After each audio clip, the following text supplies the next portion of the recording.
हाँ, a very good evening my dear students of class 10th। आज हम one shot video लेकर आए हैं बायोलॉजी का कंट्रोल एंड कोऑर्डिनेशन चैप्टर। इस वीडियो को आप देख लेंगे तो आपका control and coordination chapter A to Z पूरी तरह से कंप्लीट हो जाएगा। ए टू जेड, तो ध्यान से सुनिएगा। कंट्रोल एंड कोऑर्डिनेशन, प्लीज हल्ला ना करें। सबसे पहले मैं डिस्कस करूंगा ब्रेन के बारे में। हमारा जो ब्रेन है वो प्रोटेक्टेड है स्कल, और स्कल में जो बोन्स है उनका नाम है क्रेनियम बोन्स। हमारे ब्रेन को प्रोटेक्ट करता है कौन सा बोन्स? Cranium bones. ये हमारे ब्रेन को प्रोटेक्ट करता है। और उसी बोन के नीचे एक लिक्विड होता है जिस लिक्विड का नाम है सेरिब्रो स्पाइनल फ्लूइड। ये भी हमारे स्कल के अंदर पाया जाता है, ताकि अगर कोई कोलिजन हो, हेड ऑन कोलिजन, सर पे चोट लगे तो उसका सीधा इंपैक्ट हमारे ब्रेन पे ना हो।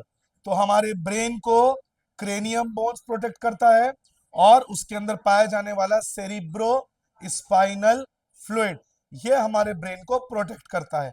इसके बाद हमारे ब्रेन में बच्चों तीन हिस्से होते हैं: फोर ब्रेन, मिड ब्रेन और हाइंड ब्रेन।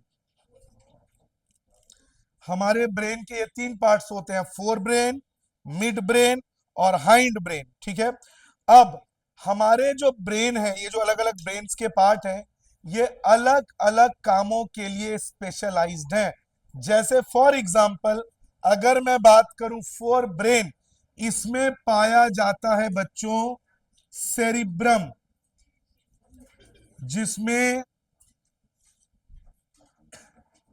ग्रे मैटर होता है।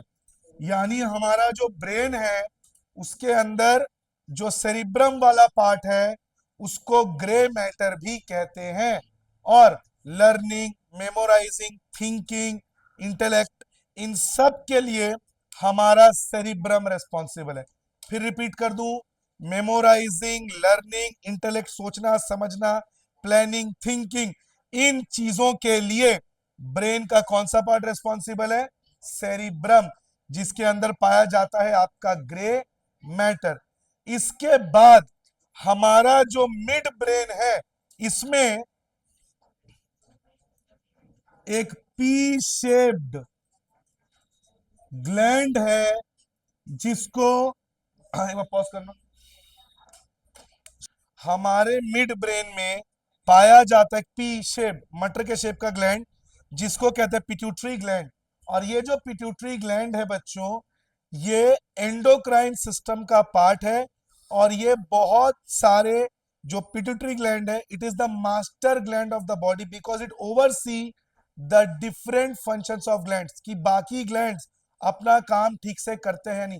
फॉर एग्जाम्पल स्कूल में जो प्रिंसिपल होता है, जनरली वो टीचिंग का काम नहीं करते, पर वो ये जरूर देखते हैं कि क्लास टीचर्स और बाकी टीचर्स अपना काम ठीक से करते हैं कि नहीं। इसीलिए पिट्यूटरी ग्लैंड को master gland of the body भी कहा जाता है। डस्टर दें देख तो। पिट्यूटरी ग्लैंड को बच्चों कहा जाता है master gland of the body because it sees that all the glands perform their functions properly. That's why it is known as pituitary gland. एक और फंक्शन है इसका बच्चों, ये हाइट वाला हार्मोन रिलीज करता है। ठीक है, जब हम एंडोक्राइन सिस्टम को पढ़ेंगे तब इसको डिटेल में देखेंगे। ठीक है। इसके बाद हमारा जो ब्रेन है, ये हमारे सेंट्रल नर्वस सिस्टम का पार्ट होता है, जो देखता है कि ब्रेन जो भी इंस्ट्रक्शन दे रहा है हमारी बॉडी वैसे काम करती है कि नहीं। फॉर एग्जाम्पल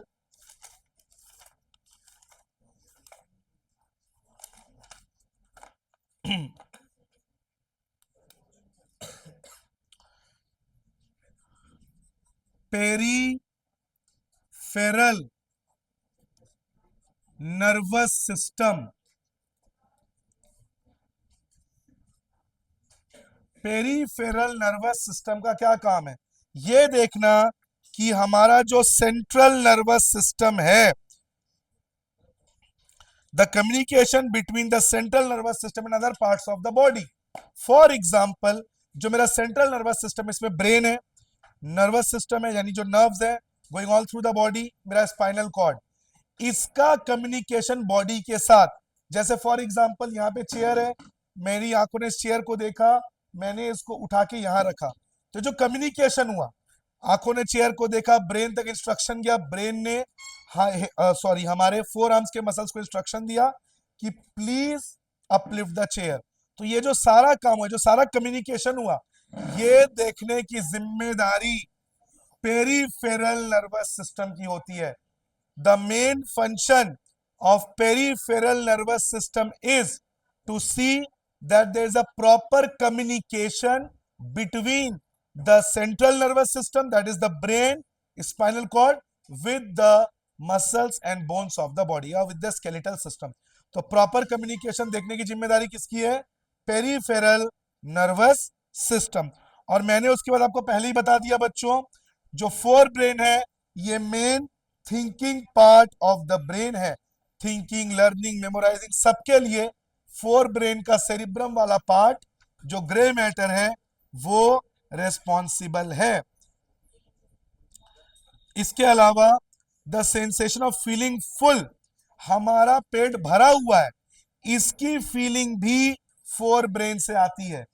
अगर हमारा पेट भरा हुआ है तो खाने को देख के हमारे अंदर जो हंगर हार्मोन है वो रिलीज नहीं होगा। क्यों?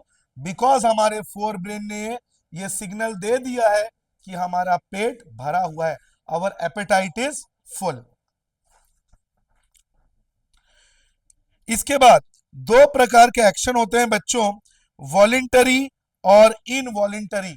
अब वॉलेंटरी और इनवॉलेंटरी एक्शंस क्या होते हैं? वॉलेंटरी जो हमारे कंट्रोल में है, इनवॉलेंटरी जो हमारे कंट्रोल में नहीं है। जैसे मार्कर मेरे लेफ्ट पाम में है, इस हथेली से मेरे को इस हथेली में डालना है, रख दिया मैंने, इसको मुझे ऐसे फिंगर्स में ऐसे नचाना है, तो ये सारे फिंगर्स, मसल्स, हैंड, लेग्स, ये सब मेरे कंट्रोल में है। जैसे मेरे को भी मन किया इसको चांटा मारने का, तो मैंने इसको मार दिया, उल्टे हाथ का मारने का तो मार दिया, तो ये मेरे कंट्रोल में है मेरे हाथ। तो ये कौन सा एक्शन है? Voluntary action. इनवॉलेंटरी जो हमारे कंट्रोल में नहीं है, जैसे हार्ट बीट, किसी भी, जब हम एंजाइटी में होते हैं, जब हम पैनिक करते हैं, जब हम एक्साइटेड होते हैं, तो हमारे हार्ट बीट तेज हो जाते हैं, क्या वो हमारे कंट्रोल में है? नहीं। सैलिवेशन, खाना देख के जो हमारा लार निकलता है वो भी हमारे कंट्रोल में नहीं है, वो भी क्या है? Involuntary action. वॉमिटिंग, उल्टी होना, ये सब हमारे कंट्रोल में नहीं है, तो इसको हम कहेंगे इनवॉलेंटरी एक्शन। अब वॉलेंटरी एक्शन जो है बच्चों, जैसे walking in a straight line, ठीक है ना, पिकिंग अप ऑब्जेक्ट्स, ये सब कंट्रोल करता है हमारा हाइंड ब्रेन।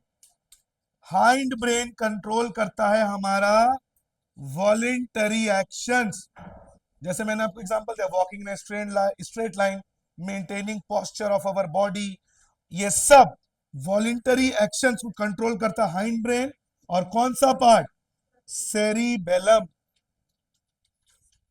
सेरिबेलम जो है ये वॉलेंटरी एक्शंस को कंट्रोल करता है। और इनवॉलेंटरी एक्शंस को कंट्रोल करता है बच्चों आपका मेड्यूला। इनवॉलेंटरी एक्शंस ध्यान रखें, सेरिबेलम भी हाइंड ब्रेन में होता है और मेड्यूला ये भी हमारे हाइंड ब्रेन में होता है।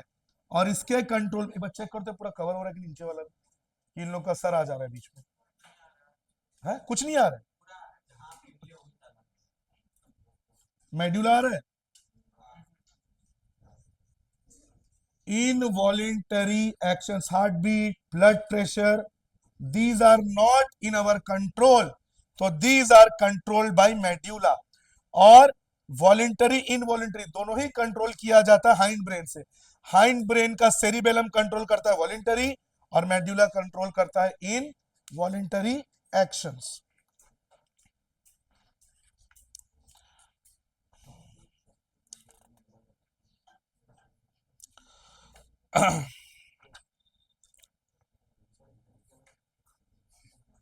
किसका?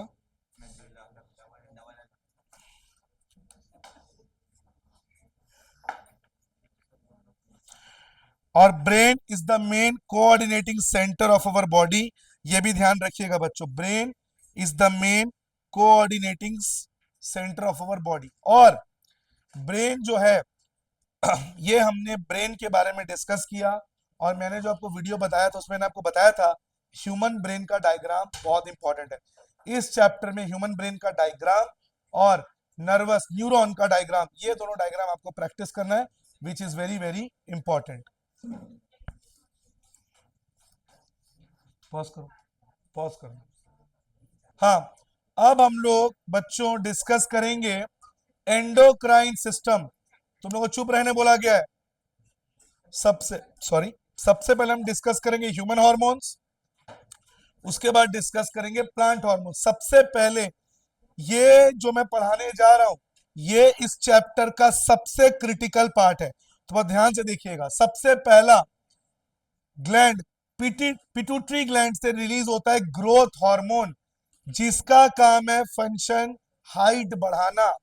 और अगर ये ज्यादा रिलीज हो जाए तो कौन सा डिजीज हो जाएगा? जाइजेंटिज्म, जैसे खली, बहुत ज्यादा हाइट. और अगर ये कम रिलीज हो तो आदमी बौना हो जाएगा, जिसको बोलेंगे ड्वार्फिज्म.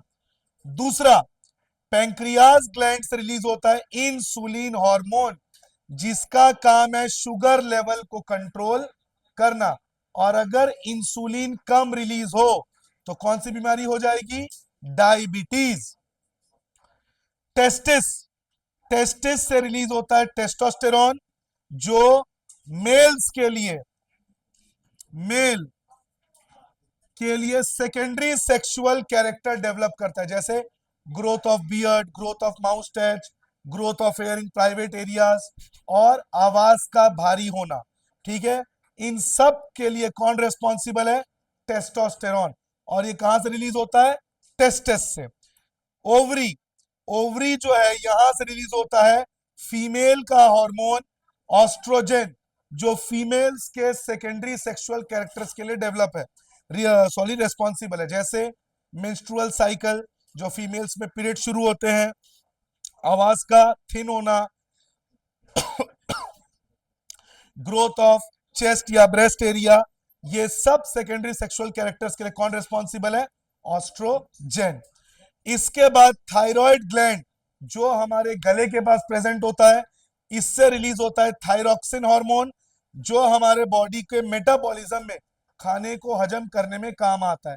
और अगर ये रिलीज ना हो तो यहाँ पे स्वेलिंग हो जाती है, जिस बीमारी को कहते हैं, जिस डिजीज को गॉइटर. इसके बाद एड्रेनलिन ग्लैंड, जो किडनी में प्रेजेंट होता है, किडनी के कॉर्टेक्स में. कई लोगों को लगता है किडनी फ्रंट में प्रेजेंट होता है, जो एक गलत मिथ है. किडनी एक्चुअल में बच्चों हमारे लोअर बैक में प्रेजेंट होता है, और वही कॉर्टेक्स में प्रेजेंट होता है एड्रेनलिन ग्लैंड. और वहां से रिलीज होता है एड्रेनलिन हार्मोन, जो स्ट्रेस कंट्रोल करता है. मतलब जब हमें डर लगे, घबराहट, एंजाइटी, स्ट्रेस, पैनिक, एक्साइटमेंट, तब एड्रेनलिन हार्मोन रिलीज होता है. तो ये कुछ ह्यूमन हार्मोन्स हैं, ये उनके फंक्शन. ना रिलीज होने से कौन सा डिजीज, वो भी मैंने आपको बता दिया. और किस ग्लैंड से रिलीज होता है, वो भी मैंने आपको बता दिया. और ये पूरा हार्मोनल सिस्टम किसका, ये ऊपर वाला दिख रहा है क्या? देखते हैं जो एंडोक्राइन लिखा, एंडोक्राइन सिस्टम, ये पार्ट होता है बच्चों हमारे एंडोक्राइन सिस्टम का. नर्वस सिस्टम मैंने पढ़ा दिया, ये पार्ट होता है हमारे एंडोक्राइन सिस्टम का. इसके बाद प्लांट हॉर्मोन्स और उनके फंक्शन. सबसे पहला प्लांट हार्मोन है, ये दिख रहा है, ये वाला पुरुष, देख ले एक बार. Auxin, auxin growth of shoot area, roots को ये बहुत नीचे लेके जाता है, ताकि जो प्लांट के रूट्स हैं वो न्यूट्रिएंट्स और वाटर को अच्छे से अब्सॉर्ब कर सके. गिबरेलिन, ये भी ग्रोथ हार्मोन है, पर ये स्टेम की हाइट को यानी अबव द ग्राउंड प्लांट की हाइट को बढ़ाने में मदद करता है।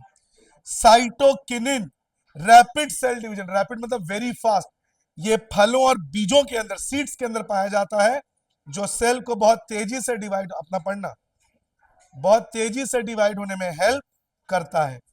इसके बाद इथिलीन राइपनिंग ऑफ फ्रूट, जो फल पकते हैं, जो कच्चे फल से पकने में, फल पकने में जो हेल्प करता है, उस हार्मोन का नाम है इथिलीन। और abscisic acid, it inhibits growth in plants. इसके बाद डिफरेंट ट्रॉपिक मूवमेंट्स, सबसे पहला है जियोट्रोपिज्म, उसके बाद हाइड्रोट्रोपिज्म, फिर कीमोट्रोपिज्म, फिर फोटोट्रोपिज्म और एक थिग्मोट्रोपिज्म। जियोट्रोपिज्म, जो रूट्स है प्लांट्स के, वो ग्रेविटी की वजह से नीचे जाते हैं, उसे कहते हैं जियोट्रोपिज्म। हाइड्रोट्रोपिज्म, जो प्लांट के रूट्स वाटर न्यूट्रिएंट्स को अब्सॉर्ब करते हैं, hydrotropism. Chemotropism, growth of pollen tubes towards ovules, यानी रिप्रोडक्शन में जो हेल्प होता है, पॉलन ट्यूब्स का ग्रो होना, उसमें हेल्प करता है। फोटोट्रोपिज्म, आप सभी जानते हैं, making of food by plants, phototropism. Thigmotropism, जो क्लाइंबर्स होते हैं, जो सपोर्ट से, जैसे कोई एक क्लाइंबर है, उसको रोल करके ट्विस्ट करके वो ग्रो करता है, उसको कहते हैं थिग्मोट्रोपिज्म। और एक होता है टच सेंसिटिव प्लांट, जिसको हम हिंदी में नॉर्मली बोलते हैं छुई मुई पौधा, साइंटिफिकली उसका नेम है मिमोसा प्यूडिका, जिसको टच करने से वो अपने अंदर की ओर सिकुड़ जाता है। तो ये आपके प्लांट हार्मोन्स, ये उनके फंक्शन, ये ह्यूमन हार्मोन्स, ये उनके फंक्शन, ये उनके ग्लैंड्स, और ये एंडोक्राइन सिस्टम का पार्ट है एनिमल्स में। स्क्रीनशॉट ले लीजिए।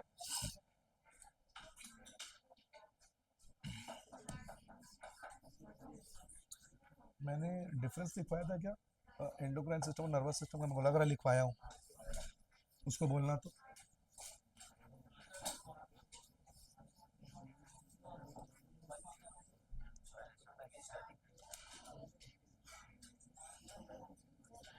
एक बहुत ही इंपॉर्टेंट टॉपिक है बच्चों, एंडोक्राइन सिस्टम और नर्वस सिस्टम का डिफरेंस। पूरी पॉसिबिलिटी है आपकी इसकी एग्जाम में आने की। बोलना तो एंडोक्राइन सिस्टम का पहला, इट इज स्लो। अब इसको समझते हैं बच्चों। जैसे नर्वस सिस्टम का इंपैक्ट, बहुत तेज रोशनी आई, मैंने हाथ तुरंत बंद कर ली, गर्म चाय में हाथ तुरंत हाथ खींच लिया, तो नर्वस सिस्टम का जो रिएक्शन है वो बहुत फास्ट है। लेकिन एंडोक्राइन सिस्टम, जो मैं थप्पड़ लगाऊंगा अभी ना, तुम लोग अपना क्यों नहीं पढ़ रहे? अभी पूछूंगा, इधर उधर बात कर रहे हो, मारूंगा साहिल ना, गाल लाल हो जाएगा एकदम, चलो एकदम। और एंडोक्राइन सिस्टम बहुत स्लो है, क्यों? आप सभी जानते हैं, जो सेकेंडरी सेक्सुअल कैरेक्टर्स होते हैं मेल्स और फीमेल्स में डेवलप, जैसे माउस टच का आना, ठीक है, आपका प्राइवेट एरियाज में हेयर का ग्रो करने, रातों रात नहीं होता, it is a gradual process, it is a slow process. तो एंडोक्राइन सिस्टम का जो रिएक्शन है वो स्लो होता है, नर्वस सिस्टम का जो रिएक्शन है वो फास्ट होता है। अगला है, it is long lived, it is short lived. ये लॉन्ग लिव्ड है, शॉर्ट लिव्ड, आप सभी जानते हैं। जैसे फीमेल्स में एक बार वो मेंस्ट्रुअल साइकिल शुरू हो जाता है, तो वो लंबे समय तक फीमेल्स के साथ रहता है, 45 की एज तक, तो इट इज लॉन्ग लिव्ड, लंबे समय तक। जैसे शुगर की बीमारी हो गई, अगर इंसुलिन रिलीज नहीं हो रहा है, तो ये एक्यूट डिजीज नहीं है, क्रॉनिक डिजीज है, लंबे समय तक लोगों के साथ रहेगा। लेकिन नर्वस सिस्टम का जो एक्शन है वो शॉर्ट लिव्ड है, तेज रोशनी आंख थोड़े समय के लिए बंद करेंगे, गर्म चाय में हाथ डाले तुरंत हाथ निकालेंगे, तो इसका जो इंपैक्ट होता है वो शॉर्ट लिव्ड होता है। आगे,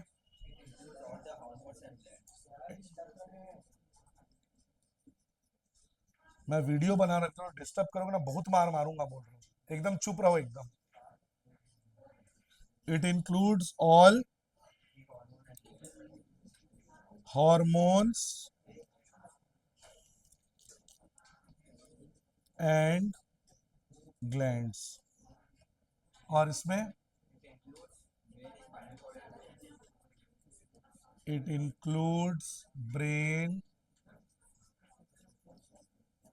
spinal cord and और नहीं और पॉइंट है example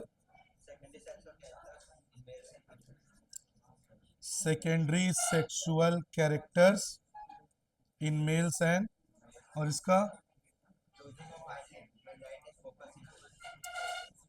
closing of eyelids on focusing of strong light। चलिए बच्चों देखिए इसको, इसमें सारे हार्मोन्स और ग्लैंड्स आते हैं जो अभी अभी मैंने आपको दिखाया था इसके जस्ट पहले। नर्वस सिस्टम में स्पाइनल कॉर्ड, ब्रेन और नर्व्स आते हैं। एंडोक्राइन सिस्टम का example secondary sexual characters in males and females, और नर्वस सिस्टम में आंखों का बंद होना जब तेज रोशनी आती है। तो ये आपका एंडोक्राइन सिस्टम और नर्वस सिस्टम का डिफरेंस। इसके बाद बच्चों स्पाइनल कॉर्ड किसके काम आता है? स्पाइनल कॉर्ड काम आता है रिफ्लेक्स एक्शन। ये वो एक्शन है जो हम करते नहीं है, हमसे हो जाता है without thinking of the consequence. Building में आग लगी, आपको तैरना नहीं आता, बचने का एक ही रास्ता, तालाब में कूद जाओ, और उसमें मगरमच्छ है तो आप सोचोगे नहीं, आप कूद जाओ, क्योंकि आपकी बॉडी को रिएक्ट वैसे ही करना है, बचने का वही एक रास्ता है। तो ये सब रिफ्लेक्स एक्शन है। और रिफ्लेक्स एक्शन करने के लिए जो पाथ लिया जाता है उसको कहते हैं रिफ्लेक्स आर्क। और स्पाइनल कॉर्ड किससे बना होता है? कार्टिलेज। और स्पाइनल कॉर्ड को प्रोटेक्ट करता है बैक बोन। तो इस तरह से हमने इस लेसन का वन शॉट वीडियो हमने कंप्लीट किया, कंट्रोल एंड कोऑर्डिनेशन। आप इस वीडियो को देख लीजिए, आपका पूरा control and coordination complete. Channel को सब्सक्राइब करें, वीडियो को लाइक और शेयर करें, और इसी तरह से आपकी बोर्ड की तैयारी चलती जाएगी। Have a good day. Stop कर दो।